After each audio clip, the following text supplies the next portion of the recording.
Noble sir, our daughter does not work in your house, which is not fit even for female slaves to do. What fault do you find in this? Noble sirs, I grant that there is no fault to be found with her for this. For when she was on the point of coming here, her father admonished her, giving her 10 admonitions with a deeply hidden. I do not know what they mean. Let her tell me the meaning of them. For example, her father said to her, the indoor fire is not to be carried outside. Pray, how could we live without giving fire to the neighbors who live on both sides of us? Is what he says true, dear girl? Dear friends, that was not my father's meaning. What he meant was this: dear daughter, if you see any fault in your father-in-law or in your husband, say nothing about it. When you go to this house or to the other house, for there is no fire that may be compared to this fire. Noble sirs, let this be as it may. But her father said to her, the outdoor fire is not to be carried inside. When the fire in the house is extinguished, what else can we do than to bring fire in from without? Is what he says true, dear girl? Dear friends, that was not my father's meaning. What he meant was this: if either women or men in your neighbor's houses speak ill of your father-in-law or of your husband, you must not bring home what you have heard them say and repeat it, saying, so-and-so said this or that unkind thing about you. For there is no fire comparable to this fire. Thus she was found free from fault in this matter, and as in this, so also in the others. And this is the true meaning of the remaining admonitions. Give only to him that gives means that one should give only to those that return borrowed articles. Give not to him that gives not means that one should not give to those who do not return borrowed articles. Give both to them that gives and to him that gives not, meaning that when poor kinfolk and friends seek assistance, one should give to them, whether or not they are able to repay. Sit happily means that when a wife sees her mother-in-law or her father-in-law or her husband, she should stand and not remain sitting. Eat happily means that a wife should not eat before her mother-in-law and her father-in-law and her husband have eaten. She should serve them first, and when she is sure that they have had all they care for, then and not until then may she herself eat. Sleep happily means that a wife should not go to bed before her mother-in-law and her father-in-law and her husband. She should first perform the major and minor duties which she owes them, and when she has so done, then she may herself lie down to sleep. Tend the fire means that a wife should regard her mother-in-law and her father-in-law and her husband as a flame of fire or as a serpent king. Honor the household divinities means that a wife should look upon her mother-in-law and her father-in-law and her husband as her divinities. When the treasurer had heard this exposition of the meaning of the 10 admonitions, he sat with bowed head, unable to make answer. Then the householders asked him, "Treasurer, is there any other fault in our daughter?" "Noble sirs, there is not." "Why then, if she is without fault, do you seek without cause to expel her from your house?"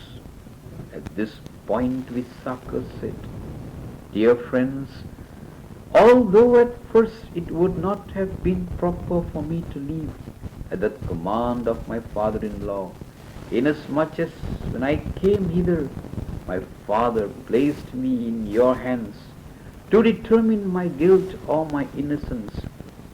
Nevertheless now, seeing that you have found me free from fault, it is entirely proper for me to go." Forthwith she gave orders, "Prepare for my departure, my slaves, both male and female, and my carriages and other conveyances." Thereupon the treasurer detained those householders and said to Visakha, "Dear daughter-in-law, it was through ignorance that I spoke. Pardon me. Dear father-in-law, I pardon you freely, so far as in me lies. But I am the daughter of a house which has firm faith in the religion of the Buddha, and we cannot exist without the congregation of monks. If I may be permitted to minister to the congregation of monks according to my inclination, I will remain. Dear daughter-in-law, you may minister to your monks to your heart's content." Visakha caused an invitation to be sent to the possessor of the 10 powers, and on the following day entertained him in a house. Naked ascetics also, hearing that the teacher was going to the house of treasurer Megara, went and sat down in a circle about the house. When Visakha had given water of donation to the teacher, she sent the following message to her father-in-law: "The feast is all ready. Let my father-in-law come and wait upon the possessor of the 10 powers." Now treasurer Megara desired to go, but the naked ascetics dissuaded him, saying, "Householder, do not think of going to the monk Gautama." So he sent back the following message: "Let my daughter-in-law herself wait upon him alone." When Visakha had served the congregation of monks, presided over by the Buddha with food, and the meal was over, she sent a second message to her father-in-law: "Let my father-in-law come and hear the teacher preach the Dhamma." Thought the treasurer, "It would be highly improper for me not to go now." And desiring greatly to hear the Dhamma, he set out. Thereupon the naked ascetics addressed him a second time, saying, "Well then, if you are determined to hear the monk Gautama, sit outside of a curtain and listen." And preceding him, they drew a curtain around. The treasurer went and sat outside of the curtain. Then said the teacher, "You may sit beyond the curtain, or beyond the wall, or beyond the mountain, or you may even sit beyond the range of mountains. that encircles the earth. I am the Buddha, and I can make you hear my voice. And as though seizing and shaking great trunks of rose apple trees, or causing ambrosial rain to fall, he began to preach the Dhamma in orderly sequence. Now, when a Supreme Buddha preaches the Dhamma, they that stand before and they that stand behind, they that stand beyond 100 Chakravalas or 1,000 Chakravalas, and they that stand in the abode of the sublime gods, say, the teacher is looking at me alone. He is preaching the Dhamma to me alone. For the teacher appears to be looking at each individual and be conversing with each individual.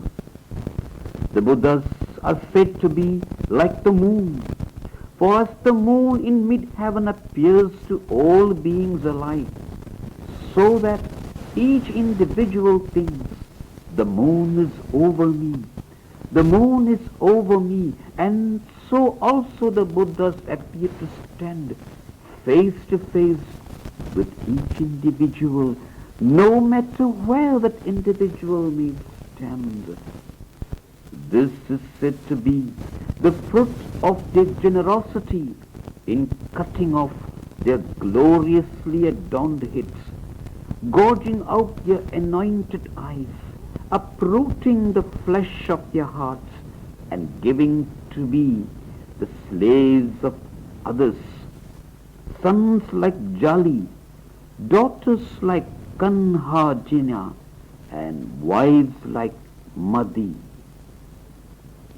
As Treasurer Migara, sitting outside of the curtain, turned over in his mind the teaching of the Tathagata, he became established in the fruit of conversion in 1,000 ways adorned, and became endowed with unwavering belief and acquired firm faith in the three refuges.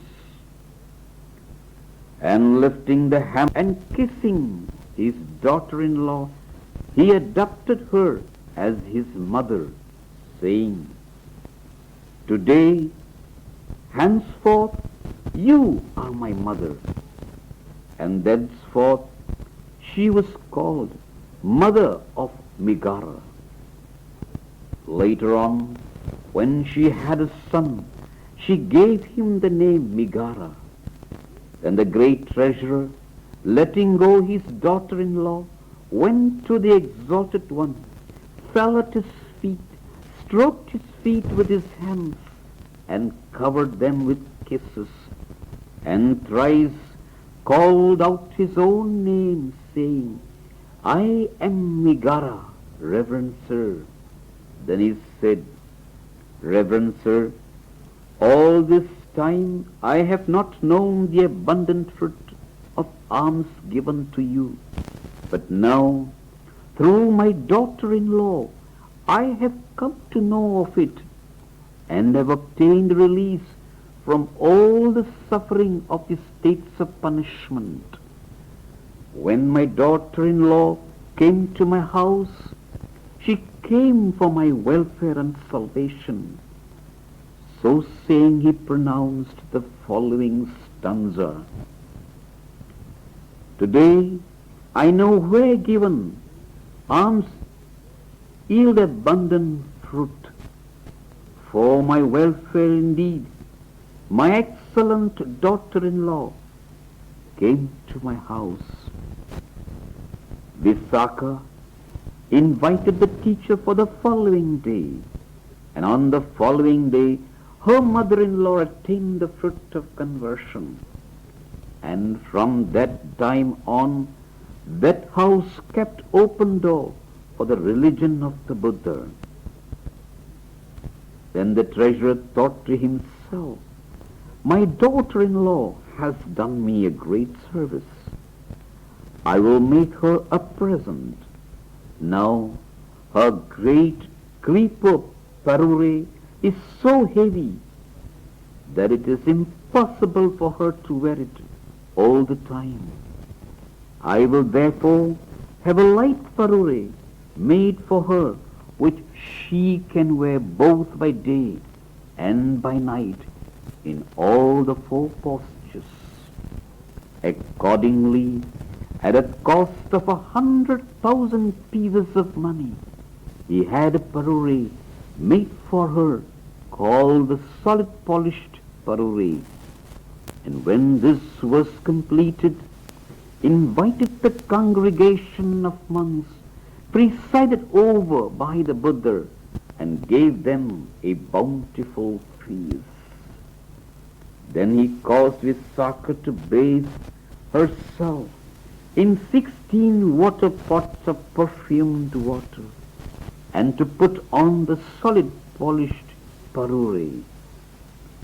And when she had so done, he caused her to take a stand before the teacher and to pay obeisance to the teacher.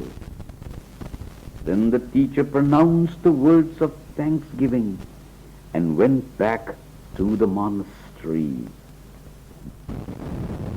Thenceforth, Visakha gave alms, performed the other works of marriage, and obtained the 8 boons from the teacher. And even as the crescent moon waxes great in the sky, even so did Visakha wax great with sons and daughters. It is said that she had 10 sons and 10 daughters, and that each of these had 10 sons and 10 daughters, and that each of these had 10 sons and 10 daughters. Thus the children and grandchildren and great-grandchildren in the line of direct descent from her numbered 8,420 persons. She herself lived to be 120 years old, and yet there was not a single grey hair in her head. She always seemed to be about 16 years old. When people saw her on her way to the monastery, surrounded by her children and grandchildren, there were always those who would ask, "Which of these is Visakha?" When they saw her coming, they would think to themselves, "Let her walk a little way farther. Our mistress looks well when she walks." And when they saw her sitting or lying down, they would think to themselves, "Let her lie a little longer. Our mistress looks well when she is lying down." Thus, there was no one who could ever say, "She does not look well in any of the 4 postures." Moreover, she had the strength of 5 elephants. Once upon a time, the king, who had heard that Visakha possessed the strength of 5 elephants, resolved to test her. So on his way back from the monastery, to which he had gone to listen to the Dhamma, he released an elephant against her. The elephant lifted up his trunk and made straight for Visakha. Of the 500 women who had accompanied her, some fled in terror, while others threw their arms about her. "What does this mean?" asked Visakha. "Noble mistress," they replied, "they say that the king desires to test your strength, and has therefore released an elephant against you."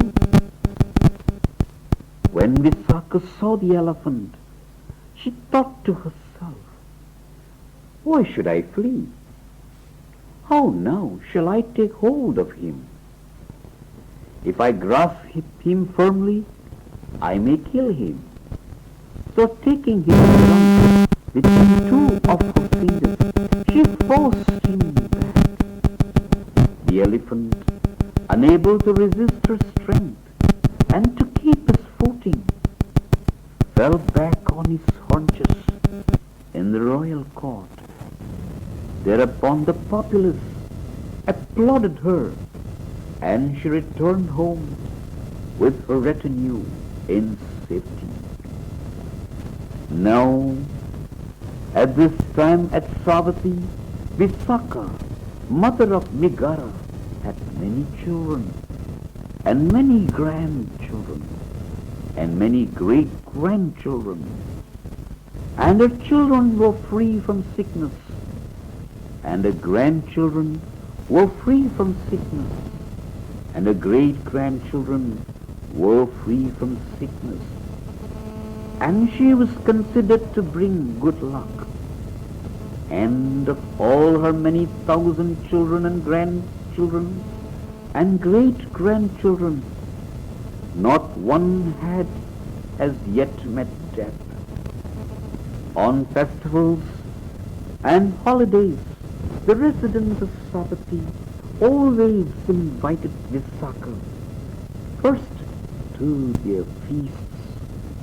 Now, on a certain festive occasion, as the multitude, richly dressed and adorned, were on their way to the monastery to listen to the Dhamma, Visakha also, after eating in the house to which she had been invited, put on her great creeper parure and accompanied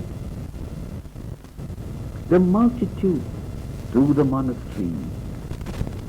And taking off ornaments, she gave them to her slave girl, even as it is said. Now, at this time there was a festival at Savatthi, and the people, richly dressed and adorned, went to the grove, and Visakha, mother of Megara, richly dressed and adorned, also went to the monastery.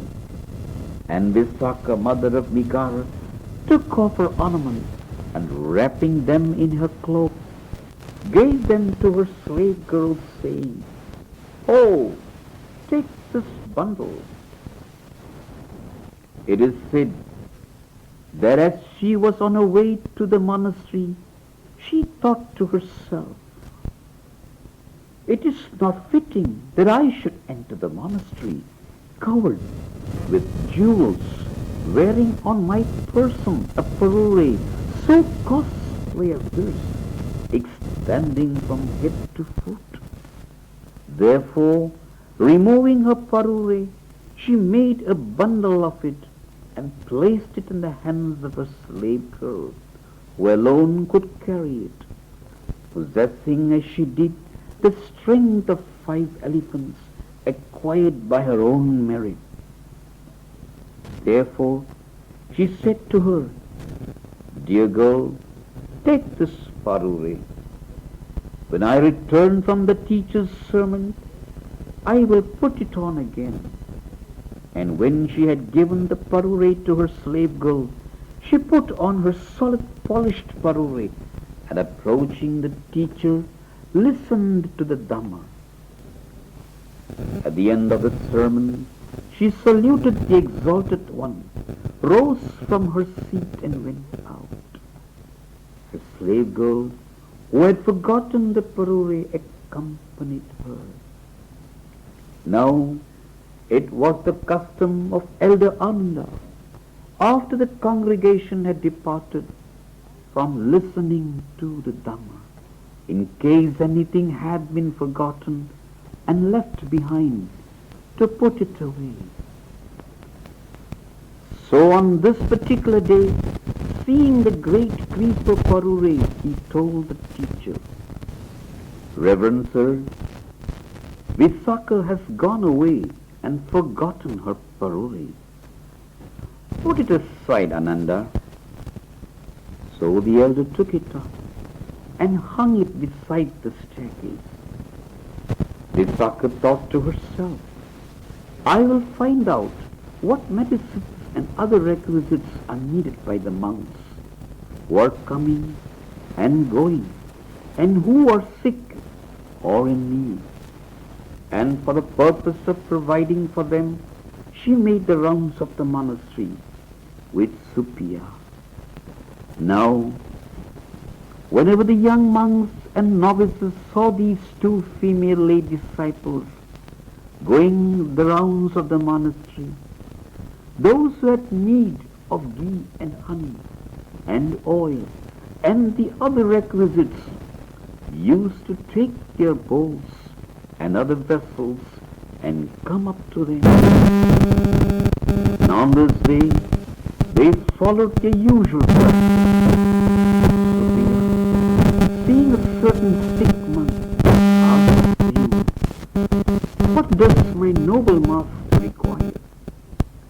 Meat broth. Very well, noble sir. I will see that it is sent to you. So on the following day, obtaining no suitable meat which to make the broth, she cut flesh from her own thigh. Through her faith in the teacher, her body was made whole. When Visakha had attended all the sick monks and all the young monks and novices, she went out by another door. Stopping at the approach of the monastery, she said to her slave girl, Dear girl, bring me my parure. I should like to put it on. At that moment, the slave girl reflected that she had forgotten to bring it with her when she came out. So she replied, Noble mistress, I forgot to bring it with me. Well then, go back and get it. But in case my noble elder Ananda has taken it up and put it away, do not bring it to me. In that case, I give it freely to my noble elder. Now, Visakha knew in her heart it is the practice of the elder to put away articles that have been forgotten and left behind by persons of consequence. It was for this reason that she said this. When the elder saw the slave girl, he asked her, For what purpose have you returned? The slave girl replied, When I went away, I forgot to take with me the parure which belongs to my noble mistress. I hung it by the staircase. Go, get it. But the slave girl replied, Noble sir, nothing that has been touched by your hand may be removed by my noble mistress. And filled with joy and delight, she returned to her mistress. What about it? Asked Visakha. The slave girl told her the whole story. Dear girl, said Visakha, I will wear nothing that has been touched by my noble master. I give it to him freely. But the parure will be a troublesome thing for my noble masters to take care of. I will therefore sell it and give my noble masters the equivalent of the money it brings. Go, fetch it hither. So the slave girl went and brought back the parure. Visakha did not put on the parure, but sent for goldsmiths and had it appraised. Smiths reported, the parure is worth 9 crores, and the workmanship is worth 100,000. So Visakha caused the parure to be placed in a cart and said, Very well, sell it. But there was no one Who could have bought it at that price? Women who are able to wear the great creep of Paruri are hard to find. Indeed, on the whole circle of the earth there are but 3 women who have obtained the great creep of Paruri: the eminent female lay disciple Visakha, the wife of Bandula, king of the Malas, and Mallika, daughter of the treasurer of Benares. Therefore, Visakha herself alone gave the price for it, and causing the 9 crores of treasure and 100,000 additional to be placed in a cart. Therefore, Visakha herself alone gave the price for it, and causing the 9 crores of treasure and 100,000 additional to be placed in a cart, she caused it to be conveyed to the monastery. Then she saluted the teacher and said, "Reverend sir, this thought has been in my mind. My noble master, Elder Ananda, touched with his hand my golden creep of Paruri, and from the moment he touched it, I decided that I could no longer wear it. Therefore, I decided to sell it and to give you the purchase money. But when I tried to sell it, I could find no one who was able to buy it, and therefore made up the price for it myself, and have brought it to you. Which of the 4 requisites shall I present to you, Reverend sir?" The teacher replied, "Visakha, would it suit you to erect a dwelling place for the monks at the eastern gate of the monastery?" "That would suit me exactly, Reverend sir," replied Visakha, a heart filled with delight. So for 9 crores she bought the site, and with 9 crores more began to build a dwelling place for the monks. Now one day, as the teacher surveyed the world at dawn, he perceived that the faculties requisite for conversion were possessed by a certain treasurer's son named Bhante, who, after passing from the world of the gods, had been reborn in the household of the treasurer of the city of Bhante. Therefore, after eating his breakfast in the house of Anathapindika, he set out for the north gate. As a rule, when the teacher took his meal in the house of Visakha, he went out by the south gate and resided at the Jetavana. And when he took his meal in the house of Anathapindika, he went out by the east gate and resided at Pubbarama. Therefore, when the people saw the Exalted One going out by the north gate, they knew that he was about to set out on a journey.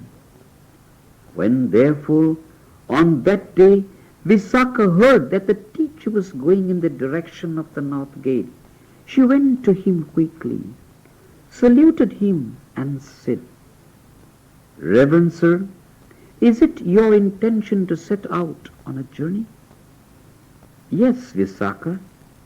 Reverend sir, I am causing a dwelling place to be erected for you at an expenditure of all this treasure.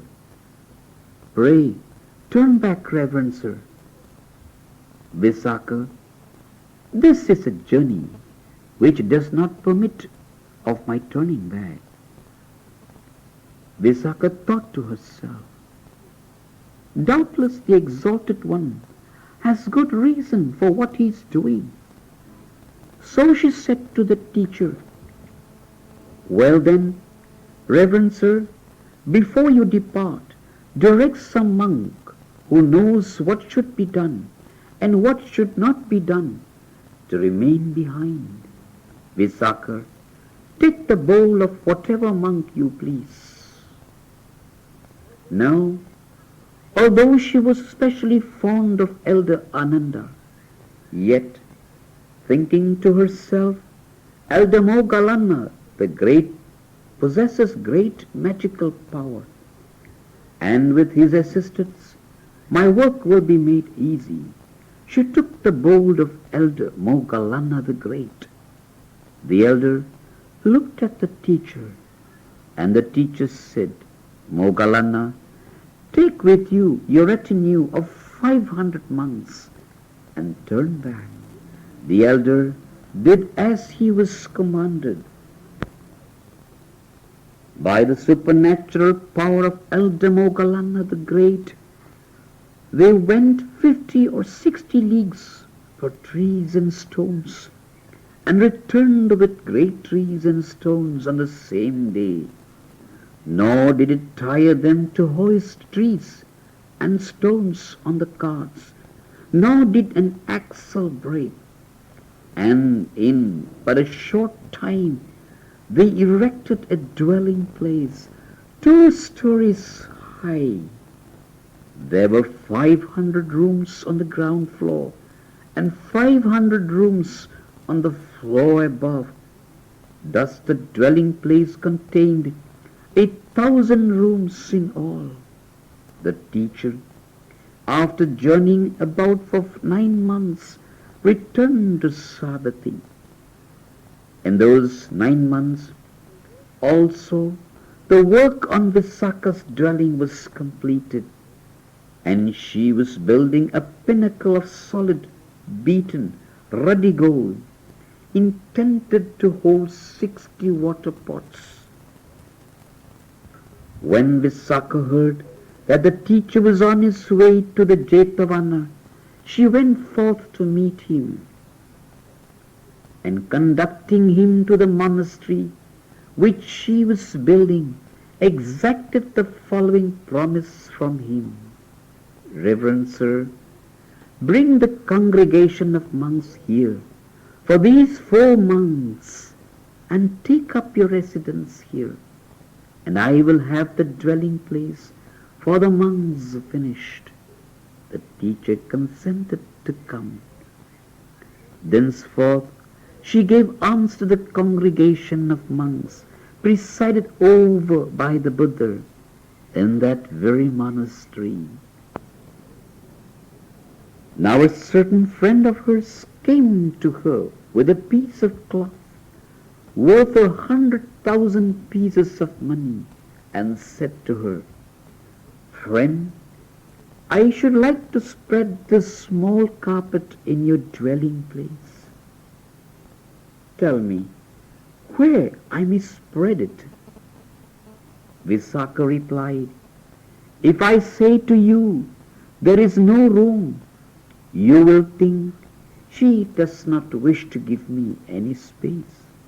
Therefore, you yourself may look through the 2 floors and the 1,000 rooms and see whether there is any place to lay your carpet. So the woman took the carpet worth 100,000 pieces of money and went through the whole dwelling place. But finding no coverings of less value than her own, she thought to herself, I shall obtain no merit in the building of this dwelling place, and overcome with sadness, stopped in a certain place and stood there weeping. Elder Ananda saw her and asked her, What are you weeping for? She told him what was the matter. Said the elder, Do not grieve. I will show you where you can spread your carpet. Make of it a mat for the feet and spread it between the foot of the stairs and the place where the monks wash their feet. And the monks bathe their feet. They will first wipe their feet there before going into the monastery. Thus you will earn abundant merit. It appears that Visakha had overlooked this place. After Visakha had for 4 months given alms to the congregation of monks, presided over by the Buddha, on the last day she gave cloth robes to the congregation of monks, each novice receiving cloth for robes worth 1,000 pieces of money each. Last of all, she gave medicines to the monks, filling the bowl of each monk. The treasure she spent in the giving of alms amounted to 9 crores. Thus in all she spent 27 crores of treasure in the religion of the Buddha, 9 crores for the site of the monastery, 9 crores to build it, and 9 crores for alms. No other woman in the world gave away so much money as this woman who lived in the house of a heretic. On the day when the monastery was completed and the festival of the opening of the monastery, she walked round about the monastery, accompanied by her children and her grandchildren and her great-grandchildren. And then she thought within herself, now is entirely fulfilled the prayer which I prayed in times of yore, and in 5 stanzas, with a sweet voice, she breathed forth the following solemn utterance. When shall I give the gift of a monastery, a pleasing dwelling place, plastered with cement and mortar? Fulfilled is my desire. When shall I give the furnishings of a lodging, beds and chairs and mats and pillows? Fulfilled is my desire. When shall I give the gift of food, thicket food, flavored with pure meat broths? Fulfilled is my desire. When shall I give the gift of robes, Banaras cloth, linen and cottons? Fulfilled is my desire. When shall I give the gift of medicaments, ghee and butter, and honey, and oil, and jaggery? Fulfilled is my desire. The monks, hearing the sound of her voice, said to the teacher, Reverend Sir, during all this time, we have never known Visakha to sing. But today, surrounded by her children and her grandchildren and her great-grandchildren, she is going around and round the monastery singing. Is her bile out of order, or has she gone mad? The teacher replied, Monks, my daughter is not singing, but her earnest wish is now fulfilled, and her heart is filled with joy at the thought, the prayer I prayed is now fulfilled, and she is breathing forth a solemn utterance as she walks about. But Reverend Sir, when was it that she prayed this prayer? Do you wish to hear, monks? Yes, Reverend Sir, we wish to hear. Thereupon the teacher told them the following story. Story of the past. Visakha's earnest wish. Monks, 100,000 aeons of time in the past, a Buddha named Padumuttara appeared in the world. The term of his life was 100,000 years. His retinue of arahats numbered 100,000. His city was named Hamsavati. His father was Sunanda and his mother was Sujata Devi. The female lay disciple, who was his principal benefactress, obtained from him the 8 boons, and standing in the relation of a mother to him, provided the teacher with the 4 requisites, going to wait upon him both in the evening and in the morning. Now she had a friend who invariably accompanied her to the monastery, and when this friend observed how intimately she conversed with the teacher and how she was beloved by the teacher, she considered within herself, by what means may women become thus beloved by the Buddhas? So one day she asked the teacher, "Reverend sir, in what relation does this woman stand to you?" "She is the chief of my benefactresses." "Reverend sir, by what means may women become the chief benefactresses of the Buddhas?" "By making an earnest wish for 100,000 aeons of time."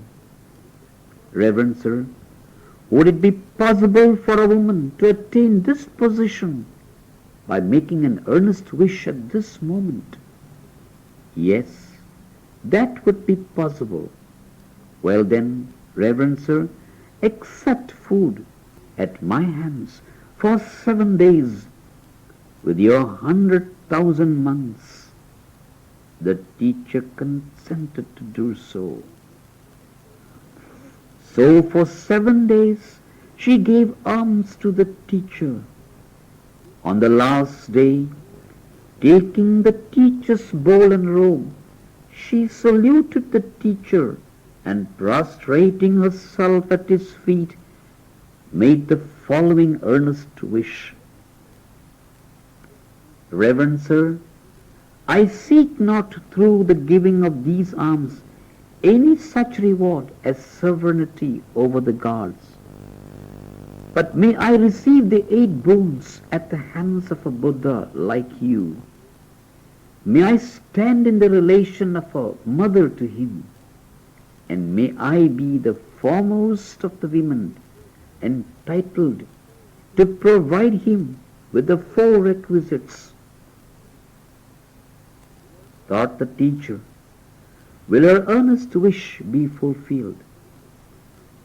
After pondering the future in his mind and surveying 100,000 aeons of time, he said to her, "At the end of 100,000 aeons of time, a Buddha named Gautama will arise in the world. At that time, you will be a female lay disciple named Visakha. You will receive the 8 boons at his hands. You will stand in the relation of a mother to him, and you will be the foremost of the women entitled to provide him with the 4 requisites." Thus it was inevitable, so to speak, that she should receive this attainment. After spending the remainder of the term of life allotted to her in the performance of works of merit, she passed out of that state of existence and was reborn in the world of the gods. After passing through the round of existence in the world of the gods and the world of men, she was reborn in the dispensation of the Buddha Kassapa as Sangadasi, the youngest of 7 daughters of Kiki, king of Kasi. She married and went to live with her husband's family, and for a long period of time gave alms and performed other works of merit in company with her sisters.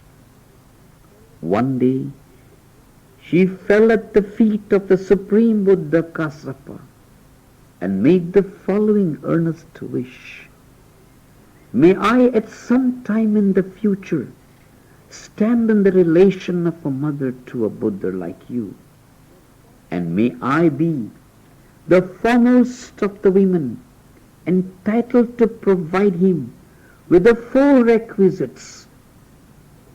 Thereafter she passed through the round of existence in the worlds of the gods and the world of men, and in a present state of existence was reborn as the daughter of treasurer Dhananjaya, who was the son of treasurer Ram, and in a present state of existence she has wrought many works of merit in my religion. End of story of the past. Thus, monks, my daughter was not singing, but was breathing forth a solemn utterance as she saw the fulfillment of the prayer she had prayed. And when he had thus spoken, the teacher expounded the Dhamma, saying, monks, even as out of a great heap of flowers of various kinds a skillful garland maker makes all manner of garlands of flowers, even so the mind of Visakha inclines to the doing of all manner of good deeds. So saying, he pronounced the following stanza: even as from a heap of flowers a man may make many garlands, even so he that is born of a mortal man should perform many good deeds.